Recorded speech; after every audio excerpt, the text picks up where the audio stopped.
module, you will learn about the causes, the course, and the after effects of the Vellore Mutiny of 1806. The South Indian Rebellion for freedom phased out by 1801 AD. However, this rebellion was still fresh in the minds of the people. The English East India Company emerged as the unopposed ruler of the Madras Presidency from 1801 AD. Lord William Bentinck was the governor of the Madras Presidency and John Cradock was the commander-in-chief. The reforms that were introduced in the army led to a mutiny at Vellore. The Vellore Mutiny was the first instance of a mutiny by Indian sepoys against the East India Company. This event took place at Vellore in South India. As it was led by the sepoys of the Vellore fort, it was called as the Vellore Mutiny.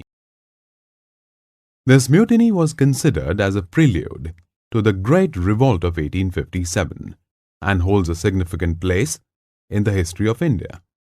The mutineers were influenced by the family of Tipu Sultan, who were confined to the Vellore fort after Tipu Sultan's death.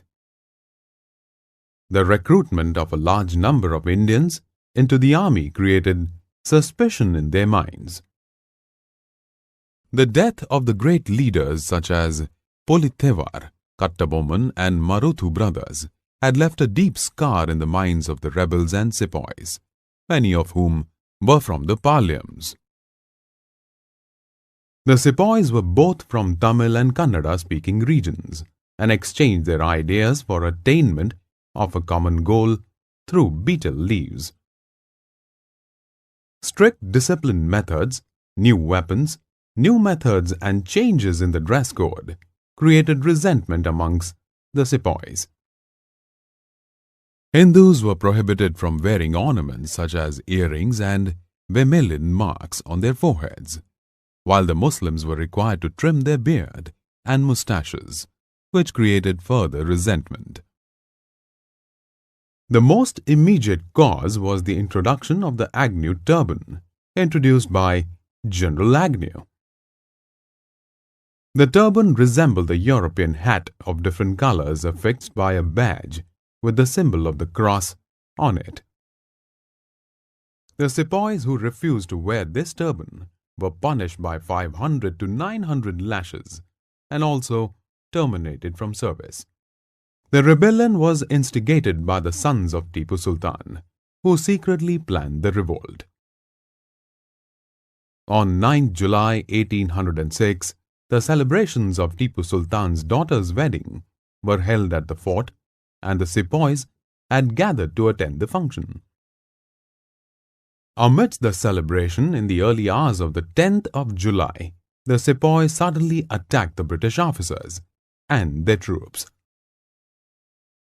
By dawn, the mutineers had taken complete control of the Vellore fort and hoisted the flag of Tipu Sultan and declared his son Fateh Haider as the king. Major Coots, who was outside the fort, rushed to Arcot and informed General Gillespie, who in turn returned with a huge army, entered the unarmed fort and attacked the mutineers. More than 800 sepoys were shot dead, and some were even hanged to death. The uprising was brought to an end by the general. Peace was restored at the fort, and the English brought the Vellore fort once again under their control. The mutiny lacked proper leadership and was not well organized. Tipu's sons were not well trained in warfare, as they had spent most of their lifetime in prison. The sepoys could not get support and supplies in time from the native rulers. Many Indian soldiers were arrested and imprisoned. Tipu's family was taken to Calcutta and kept in jail for an additional 6 years.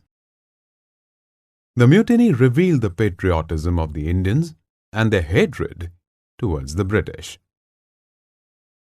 Though the mutiny failed, it was considered the prelude to the First War of Indian Independence in 1857.